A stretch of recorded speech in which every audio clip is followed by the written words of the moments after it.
आपण आहोत आता तहसील कार्यालय इथे फॉर्म भरण्याची सध्या लगबग सुरू आहे आणि आपल्या इथे आहेत आता अमर कोरोचीकर यांना पहिला शिवसेना शिंदे गटाकडून उमेदवारी जाहीर झाली होती, परंतु त्यांनी पूर्ण तयारी केली होती. परंतु एकदमच त्यांना काल रात्री फोन आला की तुमची उमेदवारी कॅन्सल झालेली आहे. परंतु त्यांनी आज इथे येऊन अपक्ष फॉर्म भरलेला आहे. तर त्यांच्याकडून आपण त्यांच्या प्रतिक्रिया जाणून घेऊया. नमस्कार. नमस्कार, माझं नाव अमर कोरोचीकर. गेल्या 15 दिवस झालं मी पंचायत समितीची तयारी करत होतो आणि तसं मला नेत्यांचा फोनही आलेला की तुम्ही फॉर्म भरून ठेवा.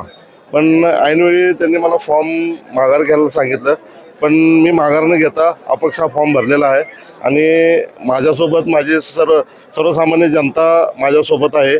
त्यामुळं मी हे निवडणूक लढवणारच आहे. कबनूर पश्चिममधून तुम्ही फॉर्म भरलेला आहे, ही निवडणूक अपक्ष म्हणूनच लढणार का? हो, मी निवडणूक अपक्ष म्हणूनच लढणार आहे.